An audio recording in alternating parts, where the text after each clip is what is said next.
Now that we've learned how children, teens, and adults view death and grieve differently, let's examine some of the most common types of death that one may experience.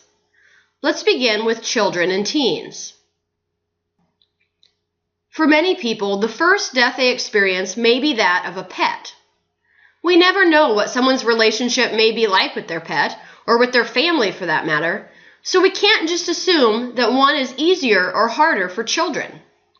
For some people, the loss of a pet may be just as strong or stronger than losing a human, especially if they spent more time with their pet, or had tense or strained relationships with other people in their family. Many pets are like family members, and they're sources of companionship and unconditional love. They are often sought out when we're upset or angry with other people. If a pet dies, it's important that people have an opportunity to grieve its death and reflect upon the life they had together. Memorialize the pet. Maybe even have a memorial service or a funeral of some sort. Try to avoid replacing that pet immediately with a new one. And if you do get a new pet, then give it a different name and be open to that new animal's personality, nuances, and behaviors. Everyone is unique, be they people or animals. Think back to your own childhood, or pets that you have had or have now, and the role they play in your life. When a pet dies, be honest about death. Don't tell children that the animal got lost or ran away. Remember, this is a valuable learning opportunity, a teachable moment where they can begin to explore what death is and how they cope with the loss.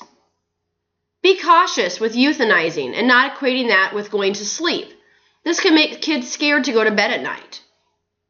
So even though the common phrase is we put our dog to sleep or we had to put the cat down, these phrases can be very confusing to young children who are still very concrete and literal. And, just as with grieving the loss of a person, children will also gain more understanding of death as they reach a new developmental stage. Children experience the same wide range of grief emotions and reactions that adults do, but they don't have the same years of practice at coping and self-reliance that adults do. When a parent dies, depending upon their relationship and if they were a primary caregiver, it can absolutely shake the world as they know it. We need to listen and try to address the children's concerns, reassuring them that their needs will still be taken care of, and tell them who and how if possible. They still need attention, love, security, and consistency, all things that we discussed earlier in our lecture on developmental stages of grief. Remember that children fear the death was their fault. They worry that others will die too, and they're concerned about a future that suddenly feels very uncertain. Be cautious not to thrust the child into an adult's role. We talked about how they're not the man of the house, nor are they there as your confidant, friend, lover, or the recipient of all your attentions. That's not their responsibility. Kids need to express all their feelings and emotions, even if that means it's not always neat and pretty and easy. Grief is tough stuff, and kids need to be shown ways to cope with what they're going through. When a sibling dies, children may experience many of the same feelings of guilt, fear, and sadness. If the sibling was sick for a long time, they may even feel a bit relieved. This is normal, and you don't want kids to feel bad about it. In their minds, which are still developing, they may have been a bit jealous of the sibling who got all their parents' time and attention. If they say they're glad they're gone, they don't really mean they're happy they died. They just mean that they feel relieved to get some attention and comfort once again. This can be hard for parents or other adult family members to understand.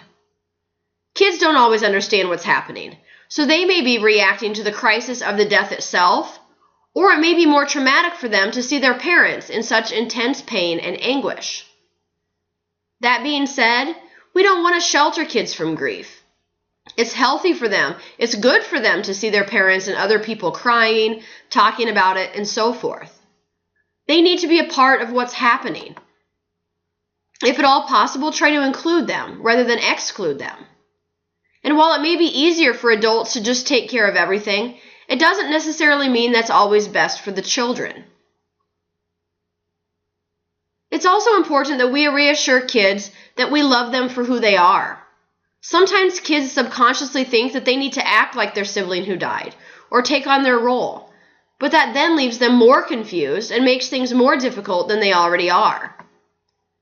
The parents don't want them to replace the child who died either, but sometimes grieving parents make comments when they're frustrated or sad, like, "Why can't you be more like your brother was? He was always kind and helpful." Now that might be the case, maybe he was, but oftentimes when someone dies, they're put up on this pedestal where suddenly we overlook any of their faults and try to remember them as perfect. This isn't just the case for siblings, but anyone who dies. So it's important for us to be aware of and try not to do that. Losing a sibling is tough, just as it's tough for those parents to lose a child. In fact, it's estimated that 3/4 of couples who experience the death of a child either end up separating or getting divorced. This then adds more change, more stress, more chaos to the life of that surviving child or children who are also grieving. As the age and the role of friends take on increasing importance in their lives, it can also be devastating to experience the death of a friend. Suddenly, death hits way too close to home. That child or teenager recognizes that they too could die, and this can create many mixed emotions and fears. Schools are crucial, and they can either be a wonderful source of support, or they can squelch opportunities for grieving youth to talk about their experiences, feelings, and work through their grief. Through my work at Teddy Bear Hollow for 9 years, a big part of my job was working with school counselors, social workers, psychologists, even school nurses. It can be hard for them to know the difference between who is really grieving the current loss, who may have had previous losses that were triggered by this current death, or who may be acting out seeking attention. We developed a sort of triage system, if you will, that helps schools determine who needs what types of support services. A lot of the school's reaction to the death depends upon the circumstances of the death. How they prepare and cope following a child's death from cancer might be very different than from a teen's death from suicide. I'm not saying that's right, it's just how it is. Stigma and stereotypes still play a strong role in the school system, some more or less than others. Some fear that memorializing the life of someone who died by suicide will encourage others to do the same. But research shows that's not the case.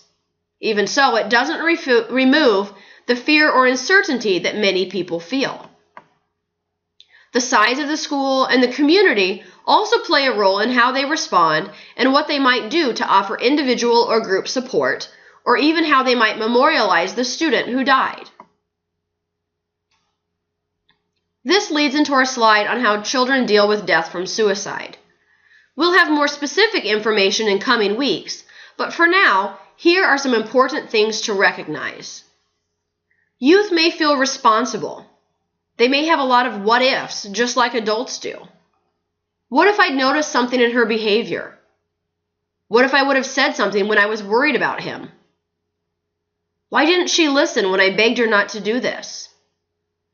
These are normal reactions and feelings, but they can lead to unresolved guilt and anger. We need to help youth recognize that they're their own person, that even though they may have been best friends with the person who died by suicide, they're not them, and we can help them through this difficult time. They may feel like no one understands, or as though they're unique or isolated in their grief experience. There might be lots of ugly rumors spreading around the school or the city where they live, and these need to be addressed by adults who have the information and the ability to influence their perceptions. Maybe that's the principal or the school counselor, or maybe it's the parents of the child or teenager who died. Don't prevent kids from trying to remember the person who died. Allow them to recognize it and attend the funeral if at all possible. Just as we tend to put people on a pedestal when they die, the opposite sometimes happens with suicide.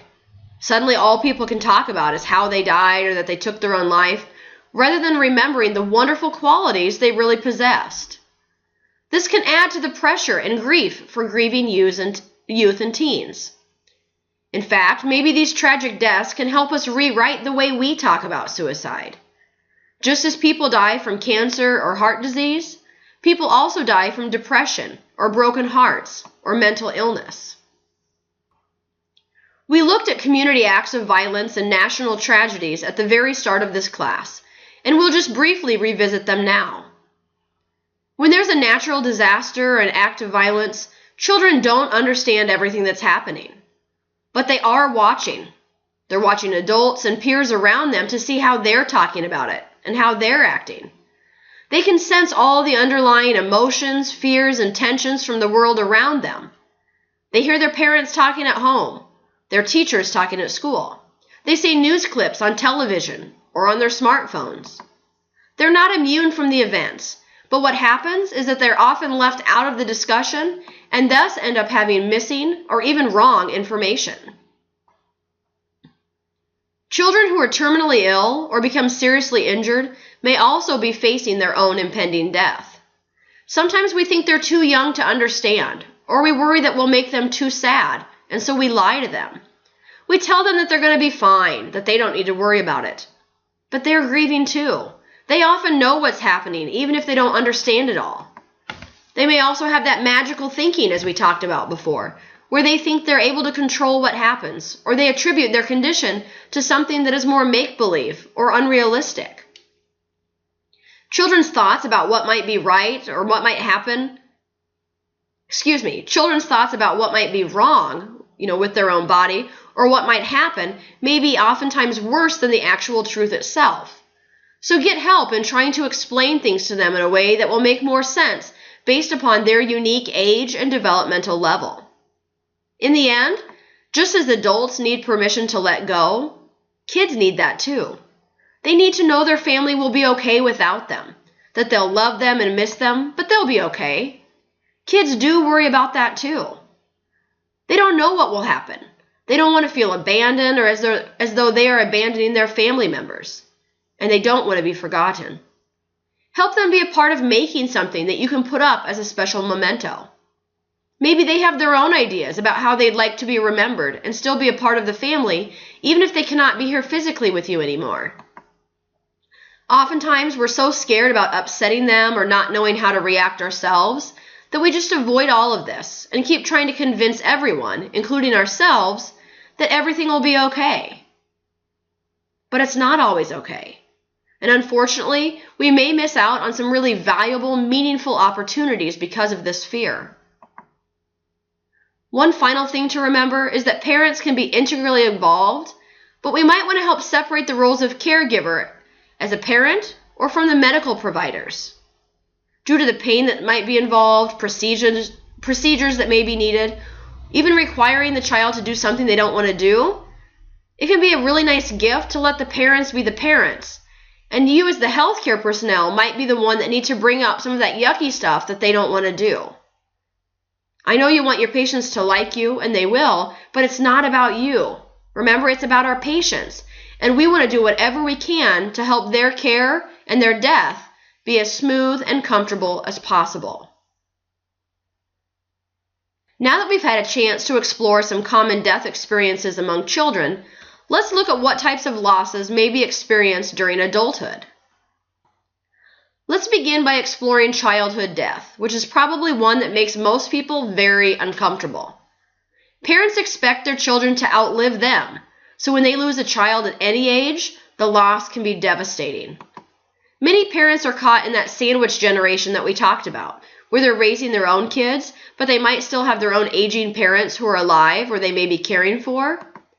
Some are lucky enough to have their own parents alive when they have grandchildren as well, so it can really feel very out of order to have a child or grandchild die before they do. When a child dies, many adults feel as though they have been robbed of a past and of their future. Their lives will never be the same, and they're grieving what they had as well as what will never come to be. The loss of hopes and dreams with and for that child. It's not uncommon for bereaved parents to struggle with many different types of emotions. They may feel a sense of guilt or responsibility for what happened. Their grief is limitless and knows no bounds. It impacts every aspect of their life. Just when they think they're doing well, they'll have something pull on their heartstrings or remind them of that child, and they're thrust right back into that grief. Many people try to be supportive, but they just don't know what to do or what to say. Or they want everything to seem normal again because it's easier for friends and family if everything seems normal, because then they don't have to feel awkward or uncertain of what to do or say, so they try to rush the bereaved parents through the grieving process. For this reason, support groups can really be helpful. Those parents can meet with others who have also experienced a significant death, possibly even the death of their own child, and together they can find comfort and solace. When we step back and we look at grief more generally, sometimes we see experiences categorized as high grief or low grief deaths. Now, this doesn't mean the person wasn't as important. It just refers to the intensity of the grief response. For most people, the death of a child would be characterized as a high grief experience. It can be debilitating, devastating, overwhelming, and there might still be other children they have that they're trying to care for. When a child dies, the parent often feels as though they failed the child. They weren't able to protect them, to shelter them, or to keep them safe from whatever harm came their way. Even if there was nothing that parent could have done at all, it's normal to feel this way. And what makes it even harder is that everyone grieves differently. We've talked a lot about how there are intuitive or instrumental grievers, how some are more feeling or feminine, or some others are more doing or masculine types of grievers and mourners. This might not align with their biological gender, but the point is that husbands and wives often grieve in very different ways. Think about it. Look at your own family as an example. Who are the ones who want to talk about things and process out loud? Who are the ones who stuff it all inside or try to keep busy so they don't have to think about it all the time? Who are the ones who cry? Who are the ones who try to be strong for everyone else? These reactions and coping skills are normal, but they can make it difficult for couples who are grieving because suddenly they're not reacting the same. They're not understanding each other. They may feel that one isn't grieving as much as the other, or they're not as sad as the other. And of course, that's not true. They're both grieving. They're both struggling. They're just working through it in different ways. Divorce rates following the death of a child are really high as a result. Sometimes people are just hurting so much, they can't work through that loss together, and it ends up separating them. It's important, therefore, that we try to help spouses learn to communicate with one another and to better understand where the other is coming from. That's not our job. We're not supposed to act like their marriage counselor, but we can help people realize that it's normal to cope in different ways. One doesn't have to be better or worse than the other. They're just different. If we can help them reframe that loss, that grief in a more positive way, that can really be helpful. Maybe the couple can do something together. Maybe they can create a memorial or a special ritual or something with their other kids.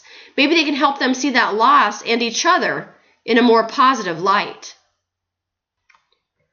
So when we talk about the death of a child, what does that mean? Parents can lose a child at any age, but let's start with the little ones and work our way up. If we're looking at infant death and loss specifically, we see that in a recent year, more than 63,000 fetal and infant deaths were recorded in the United States alone. About 45% of those were stillbirths, 34% were neonatal deaths, and the remaining 21% were postnatal deaths. But what do those terms mean? Stillbirth is a fetal death occurring between the 20th week of gestation and the time of birth, which results in the delivery of a dead child. A neonatal death is a death that occurs within the first 4 weeks following birth, so before they're a month old. A postnatal death is qualified as a death that occurs after the first 4 weeks, but up to 11 months following the birth. So somewhere between 1 month and 11 months old is postnatal death. Miscarriage is a term that refers to a death that occurs of a fetus prior to the 20th week of pregnancy. Induced abortions are brought about intentionally with the aim of ending a pregnancy via mechanical means or medications. And reproductive losses is a phrase that refers to different struggles that parents may have with either becoming or maintaining a pregnancy. Maybe issues of infertility, sterility, even adoption as an option. In any of these cases, parents have grief for unlived lives, grieving the future and what might have been. Parents must grieve the actual loss as well as the symbolic loss. Even in cases of children born with disabilities, they are still alive, but there may be losses attached to what the parents had hoped for with that child's quality of life, or hopes and dreams for what they would experience and feel and accomplish. These losses may occur in a variety of settings.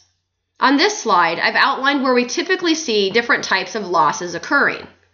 In a hospital, for example, is where most stillbirths occur because that's where most babies are born. Neonatal and postnatal deaths, as well as different types of reproductive losses, may also happen in hospitals frequently. Some examples of out-of-hospital losses usually include miscarriage, induced abortion, and SIDS, or sudden infant death syndrome. At the bottom here, I made another note that I wanted to add, and that's that we don't forget about the grandparents. They are grieving the death of their grandchild, as well as the pain that their own child is currently experiencing. Let's talk about miscarriage a bit more, as this is one of those more disenfranchised deaths or disenfranchised grief that people often experience. While miscarriage is common, actually occurring in up to 25% of pregnancies, many times happening before the woman even realizes she's pregnant, it still hurts. When a child dies in early gestation, the mother may feel guilt for what happened, or she may feel inadequate, like she should have done something different or done something better. It's not her fault. Oftentimes these things just happen and we never know why. Every couple handles miscarriages differently. Sometimes the mother and father are equally saddened and distraught. Other times the fathers may have a harder time relating to the loss because they didn't get to feel or experience that pregnancy like the mother did. Other times fathers may seem even more upset than the mother, depending upon the circumstances. The point is, everyone reacts differently to any type of death, including a miscarriage, so we should not make assumptions. It's important that they can still try to feel a connection to the unborn baby, that they know it's okay to feel a wide range of emotions. Oftentimes people say things. They might be very hurtful or rude, and they don't even realize it. When a good friend of ours lost a baby at 6 months gestation, a family member said, "Well, they should have been happy that they already have one child." Or even worse, in my mind, they said, "Sometimes people just aren't meant to be parents."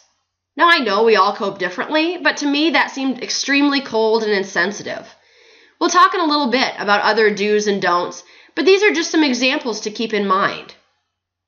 And as Teresa Rando stated, the amount of parental grief is not related to the length of gestation, but to the meanings, hopes, values, needs, feelings, and expectations that parents had placed upon this child to be.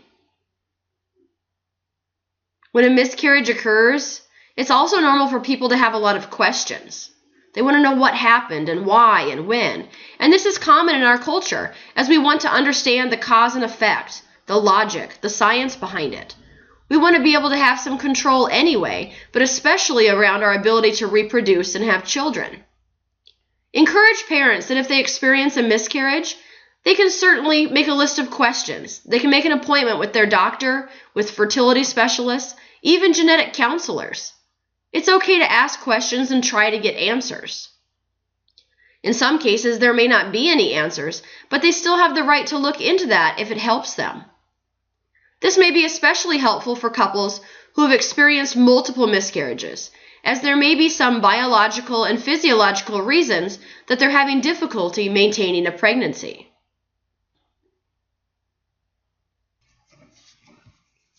Here's an entry I found in a book called Miscarriage. The mother shares, "Just because no child was born, and just because I didn't feel the life of that baby, doesn't mean I didn't love, lose, or mourn its leaving.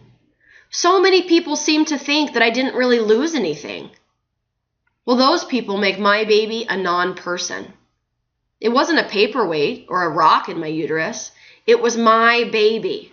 Someone, even if I never saw the color of hair or shape of the face, a baby was there just the same.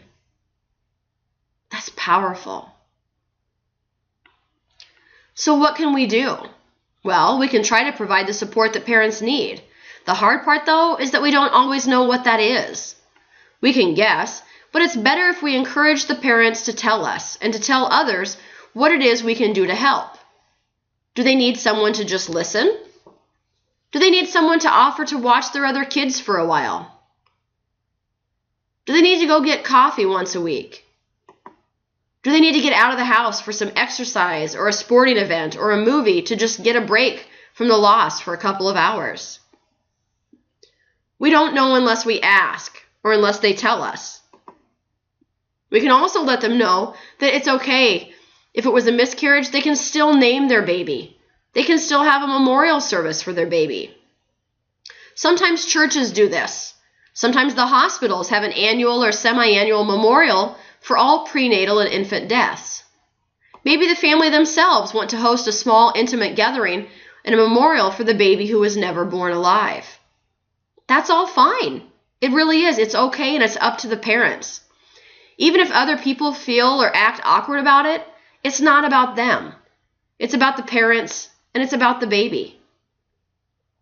When my sister and my brother-in-law lost their baby Skylar at about 14 weeks into the pregnancy, they had the priest from their church come to meet with them. Then we participated in the hospital's memorial service a couple of months later. In the meantime, though, we wanted to get them something special that provided little moments of joy and memories without being too much, or too in their face, if you will. So we bought them a wind chime, and we had it engraved with Skylar's initials. They hung it on the back deck, and they enjoy hearing it chime periodically. Sometimes even when there isn't any wind at all, which is pretty cool. We all still talk about Skylar, and even though they've had another baby since then, and we just found out another one's on the way, we don't forget him or leave him out. We don't mention him every day like we used to, but he's still got a presence among the family. And that seems to provide comfort for my sister and her husband, as well as for his big brother Jude, my nephew, who was so sad when he died. This short poem is beautiful and moving, and I'd like to read it aloud. It's called Little Footprints. How very softly you tiptoed into my world, almost silently, only a moment you stayed. But what an imprint your footprints have left upon my heart. Beautiful. Abortion is another loss that mothers may grieve. Thanatologist Ken Doka, who we talked about earlier in the semester when we looked at grief theories, makes an important distinction that we want to keep in mind. People's views about abortion impact their grief response and their grief experience. For example, there's a possibility that the people who would recognize abortion as a loss and grief event might also be the same people who do not agree with the choice of abortion. And those who agree with the option of abortion might not recognize it as a loss event. And sometimes people's views change. So even if they thought the abortion was necessary at the time, it doesn't mean they can't change their mind over time and then find themselves grieving that loss many years later in life. One thing that makes this even more difficult is that people don't talk about it. There's enough social and political stigma around whether or not one believes abortion is okay that people just tend to avoid the topic altogether. That may be fine in an election year, but we're talking about real people with real feelings and experiences in real life. We want to provide support, to listen, and refrain from judging, just as we would with any patient. We need to acknowledge that that girl or young woman may be experiencing conflicting emotions, maybe relief from the pressures of having to raise a child when she might not be ready or can't afford it or care for special needs. And yet at the same time, she may also be grieving the loss of that child. She may also feel sad and angry and torn. Remember, feelings don't have to be logical or rational. They just are. And don't forget, too, that the father may have different feelings about the abortion as well. Not all women who have an abortion are single. Many are married, maybe even have other children. So we have to consider how this may impact others in their family as well. There are many different types of reasons why a baby may die after it's born. Remember, it could be a neonatal death, postnatal, or infant death. In my years working with grieving families, many experienced infant deaths. Some had congenital heart problems, or problems with their gastrointestines, their kidneys, their lungs. Others caught infections like RSV or pneumonia. Some experienced trauma, such as shaken baby syndrome, or they died as a result of an accidental fall. Still others were born with genetic abnormalities, such as Tay-Sachs, Down syndrome, or Fragile X. Some babies went to sleep and just never woke up. They died from SIDS. If at all possible, it really is nice for the parents and the other siblings to have a chance to say goodbye to their baby. Hold the baby, take pictures with or of the baby, maybe even bathe them. Depending upon how old the baby is, he or she may not even have a name yet, so encourage them to name the baby. These times are so overwhelming and sad and scary that everything seems like a big, confusing blur. If you can be there to let them know it's okay to do these things and then help them, that can be such a wonderful gift to offer. We also need to note that not every infant death is treated the same. Much as we mention stigma or stereotypes associated with abortions, we also have single moms and teen moms being treated differently than couples who lose a child. They may not have the same degree of support from others, and people may make some pretty awful comments. Regardless of someone's family structure, if they're single, dating, married, or in a same-sex relationship, everyone needs to be supported after the loss of a child. It doesn't magically get harder or easier based upon your life situation. The death of a child can be devastating, and it's our job to support, not judge or make assumptions.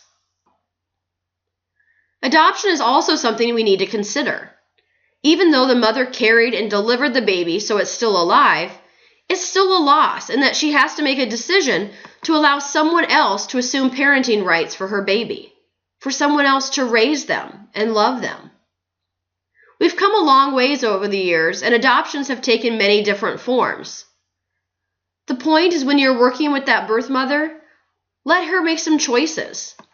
Does she want a chance to hold the baby, to take pictures or keep mementos from the hospital? Or does she not want to do any of those things? Do she and the adoptive parents want an open or closed adoption? Meaning, do they want the child to know growing up that they were adopted and who their birth mother was? Or do they want it kept secret? Do the adoptive parents want the birth mom to be able to meet and see the child as they're growing up? Or do they want that relationship severed? For the birth mom, this brings a lot of different emotions: joy, sadness, fear, relief, guilt, confusion. And the adoptive parents are feeling many different emotions as well. We want to be as supportive as possible to all parties involved. Regardless of whether the baby died in the womb, shortly after birth, or any time during infancy, there are some special things we can do to help offer our support to grieving parents. For starters, we always want to consider any cultural or religious beliefs that may guide their views and practices. Are there certain customs or rituals that are important for them to do or participate in? Are there special things that need to be said, done, or maybe avoided? Can we move them into a private room so they can have time with their child, especially if that infant is still alive but death is nearing? Then we can adjust our rules about visitors and visitation hours so the family feels the comfort and support that they need. At the same time, they may also need a break from visitors for a while, and as the healthcare provider, you may be the one advocating for them and asking visitors to allow them some quiet time alone with the baby or young child. There are many different types of memory-making ideas. The pictures here on this slide show some hand and foot molds. We can see fine details, such as fingerprints and creases on the feet. This doesn't harm the baby, and they can be ready in 30 to 40 minutes. Here's a locket too, where they could put a picture of the baby, as well as a lock of hair. Of course, there are all kinds of cool graphics we can make using technology today. So parents might make books, calendars, even canvas prints for their wall. The sky is the limit. So let the parents know that they really can do a lot of different things to capture some of those special memories with their child. Also, know that these things can be done while the child is alive or even after the child has died. I remember a family I worked with at Teddy Bear Hollow. The parents brought their 2 young sons, age 4 and 2 at the time, to the support groups and day camps after their baby brother died. He was stillborn. When it came time to make a memory box, they brought out pictures that they had taken with the baby at the hospital. It was a beautiful black and white family portrait. It made some people uncomfortable because they hadn't ever seen a picture of a dead baby before, but it was wonderful. It brought so much comfort and a sense of completeness to that family. It also created a valuable opportunity for me to talk with my volunteers after the experience so we could process it and talk about the value of remembering all lives, even the smallest of babies. In the end, it was an amazing experience for everyone. On this slide, we can see about 10 or 12 more ideas for things that parents could do after a child dies. The idea is that these things are linking objects. There's something that holds special memories, sights, sounds, or even smells of that baby that help the family still feel connected to that child even after they die. This is a powerful part of the grieving process and could be very beneficial for everyone in the family. So take a minute and read through these ideas. Think about which ones would be pretty easy to do and which ones might take a bit more planning or effort, either through whatever process was involved or maybe just emotionally.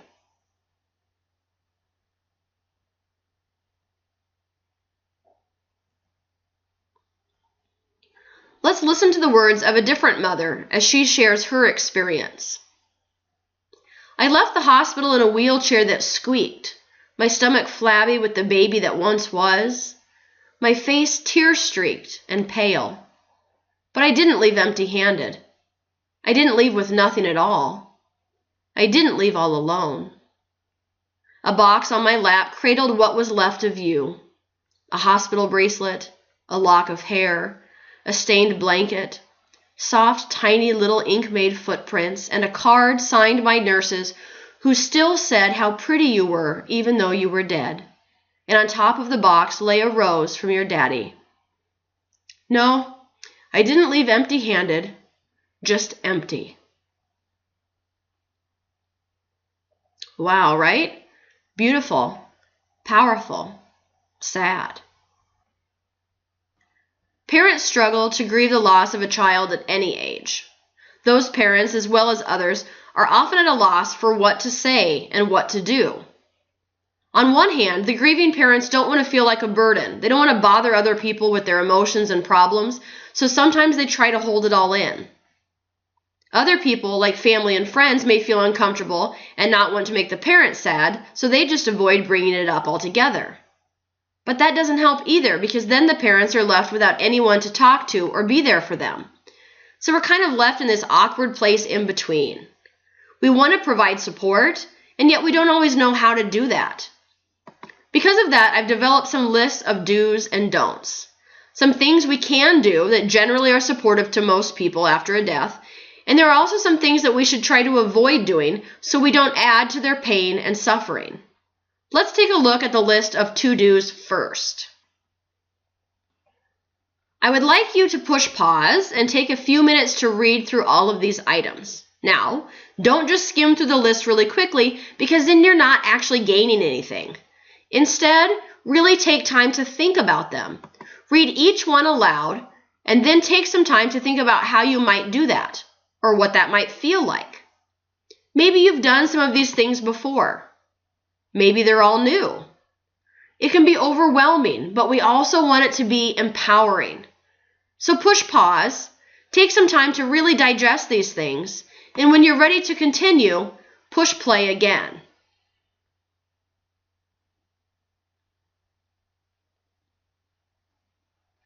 Okay, Now that you've read over the do list, now let's look at the don'ts. For this one, I want you to do the same thing, where you push pause and slowly read each one out loud. But you have to make sure you put the word don't in front of each of these sentences. So don't change the subject when they mention their child, and don't be afraid to ask about the deceased child or share memories. If you read through them too fast, you might get them confused with the to-do list, and that's the opposite of what we're going for. So push pause, read each sentence with the word don't at the front, think about it, and when you're ready and you're finished, push play to continue. What are some other tangible things that we can do to memorialize a child? We looked at some ideas earlier related to miscarriage, stillbirth, and other infant deaths, but these are ideas that could work for any age child. Sometimes we just feel like we need to do something, and these are some really good places to start. Whether you plant a tree, get an engraved plaque or picture, wear a special piece of jewelry, have a balloon release, light a candle, or make a memory pillow or blanket, these are some fun, hands-on ways to remember the child who died. You may also want to donate to a special cause or volunteer for an agency, especially if they have some connection or relation to how the child died or the causes they cared about.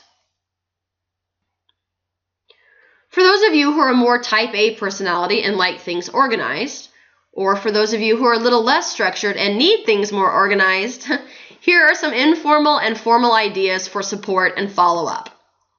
As you read through these ideas, you'll note that they're not really difficult at all.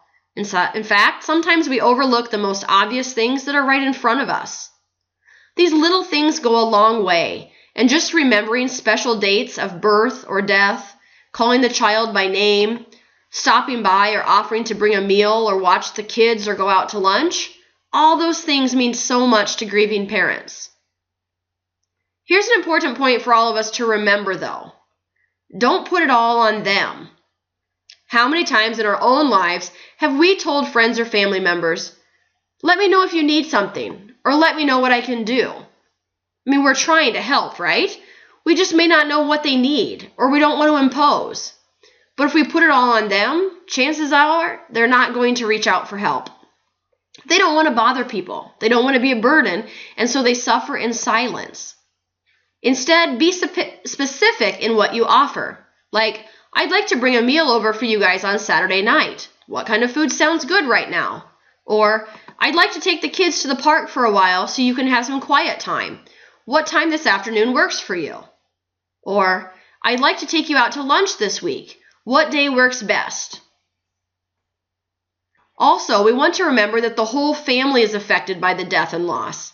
Not just the parents, but siblings, grandparents, close friends, and others. There are a lot of good resources available. We just need to know where to find them and not be afraid to let people know how to access them. We looked at some resources early on, but here are some reminders. Maybe some good books, magazines, videos, journals, or so forth. Support groups in their local community or even online. Information about what to expect and what's normal to experience after a loss. Remember, we've got Centering Corporation right here in Omaha off 73rd and Maple, and they're a wonderful source of information and resources. Groups offered through Teddy Bear Hollow in Omaha or Morning Hope in Lincoln, through Children's Hospital, hospice agencies, or similar programs in other communities can be such a valuable source of support. Don't assume people already know about them. They may not, or they may have forgotten with everything that's going on. Besides, it was really common for me to have new families at grief support groups tell me, "Well, when I heard about this from the third or fourth person, I figured it was something we should probably check out." That reminds us, word of mouth is so valuable as a reference source, so don't be forgetting that you should be able to use it. So, we've spent the bulk of our time in this lecture looking at what parents go through when a child dies, but we also don't want to overlook other common losses that adults may experience. Specifically, we'll look just briefly about death of a friend, death of a parent, and death of a spouse or life partner. When a friend dies, it can feel very similar to when a family member dies. In fact, for many people, their friends are their family. They're the only ones they can really rely on and help support. So we can't assume that a friend's death is any less sorrowful or less worthy of their grief. The only real difference is that our society doesn't recognize the death of a friend as being as significant. So even though we talk about it and we can realize that this is just as important, it doesn't mean that everybody else gets it. Look at funeral or bereavement leave policies through work, for example. They may say that you have 3 days or 5 days, but only if it's a parent, child, or sibling. Well, what about other people that died that you may have been even closer to? Are they just left out of the equation? It's unfortunate. Just as child death is hard, so too is parent death. Whether your parent is 29, 59, or 99, they're still your parent. Even if they're sick and suffering, you still love them and will miss them. Well, most of the time, that is. We have to remember it's not uncommon for people to have tense or strained relationships with their parents. And when this happens and the parent dies without ever getting to resolve that disagreement, then suddenly that survivor is left to possibly feel guilty or more angry because they couldn't make amends in time. Most of the time, however, most people are sad when their parents die. How they view it and how they handle it all depends on their own developmental stage and the relationship they had with that person. Were they close? Was there tension? Was it a caregiving relationship where either the aging parent was still taking care of the adult child, or the other way around and the adult child was helping to care for their aging parent? Did they live at home? In a nursing home? In a hospital or hospice type setting? One of the other challenging things faced when a parent dies is that suddenly you realize you're the only one left, or you're the oldest one in the family, or you're the next one to go. One of my really good friends lost her parents when she was very young. Her dad died of cancer and her mom a short time later by suicide, and she was just 31 years old. She was a young woman with a husband and a new baby. She grieved not only for her parents, but for the relationships they'd never be able to have with their own children. They have 3 kids now, and she's sad for all they're going to miss out on. We can't take away her sadness, her pain, but we can listen and we can offer support. And we can try to hold on to those positive memories and things her parents would be proud of or would be excited to see happening in the life of her family. Another common loss experienced by adults is the death of their spouse or their life partner. Again, we see that the type of relationship they had impacts their grief experience. Were they both active and involved? Did they each have certain responsibilities and tasks within the relationship? Or was one ill or disabled and dependent upon the other? Was it a positive, caring relationship, or was it conflictual? The way the person died also impacts how we view it and how we grieve, just like we looked at early on in the semester. Did they have to suffer a lot? Was it long and drawn out? Was it fast and unexpected? Was it traumatic or peaceful? When a spouse or life partner dies, it often impacts all areas of that surviving person's life. Little things they used to do together now seem very complicated or hard to do. They're reminded of the person all day long, and while this can be comforting, it can also be exhausting and overwhelming. Death of a spouse is not uncommon. In fact, it's inevitable. 3 out of 4 women will become widowed over the course of their lifetime. Sometimes, if they marry again, they may even be widowed multiple times. Things that the deceased person used to do before, they may have to do now. Maybe someone is suddenly having to do yard work, pay bills, take care of grandkids, and so forth, and they've never really had to do those things before. Those can bring all new challenges in and of themselves. Finally, it's important that we review that notion of secondary losses that we looked at earlier in the semester. It's not just the death that occurs, but a number of other changes and losses that may follow. If they always hung out with other couples, now what? Does that person still get invited? Do they not want to go because they don't want to feel like the odd man out or like they don't really belong anymore? Their goals change from what we want to do or what we need to do to what I want to do or what I need to do. They may have a shared history, but their future plans are forever changed. Do men and women handle the death of a spouse or life partner differently? Sure, of course.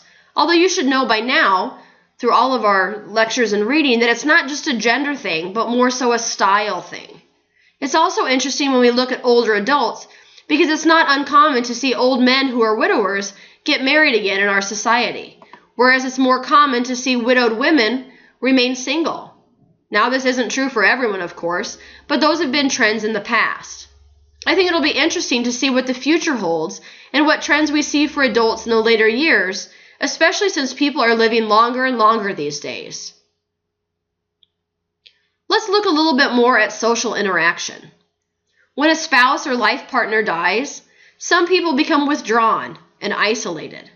They may not feel like they have a purpose anymore, especially if they were caring for that person. Others may become very active, maybe in their church or their community. They might take on more volunteering. Some like to relax, maybe golf.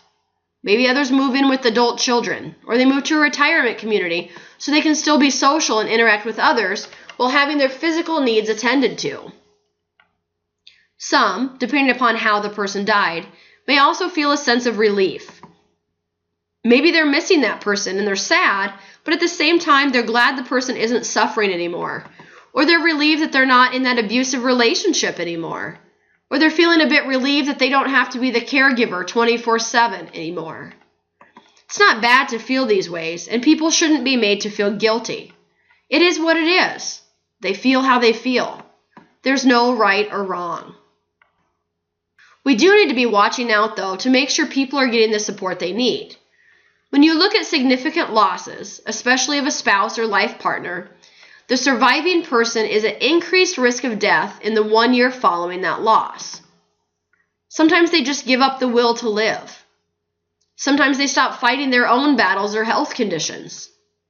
Sometimes it just happens. But we do need to assess for depression and social support. We can try to keep people active and involved. We can encourage them to still participate in any spiritual connections or rituals that bring their life meaning and purpose. We can try to check in on them often and help them still feel as though they're part of something. When these things don't work, or they aren't enough though, sometimes we need to encourage people to talk with a healthcare provider about medication, maybe antidepressants or anti-anxiety meds, or maybe talk with a therapist or counselor or member of the clergy. Not all older adults are depressed, but if they have experienced a significant loss within the past year, they can certainly be at an increased risk for psychological, social, and emotional struggles. To bring this back full circle then to our earlier lecture on how adults grieve, we need to revisit this concept of aging. As Erik Erikson notes, as we age and experience more death, we move closer to our own death. We have what he calls a, quote, informed and detached concern with life in the face of death itself, end quote.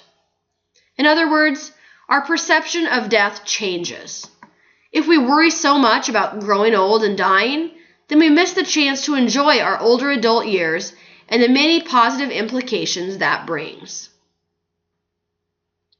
In the book called The Last Dance, it notes many reasons that elderly people may be more accepting of death. We can see some of these reasons here on the screen. As you look at the list and read through them, which ones might you be able to relate to or understand? Which ones don't seem to make much sense to you yet, since you're younger and still feel you have a lot of life yet to be lived?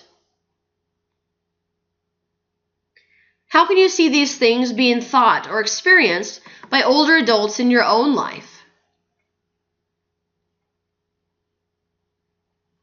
This last slide just lists out some of the main resources I've used to gather information for this lecture. If any of you are looking for more details or more specifics, these are great places to start.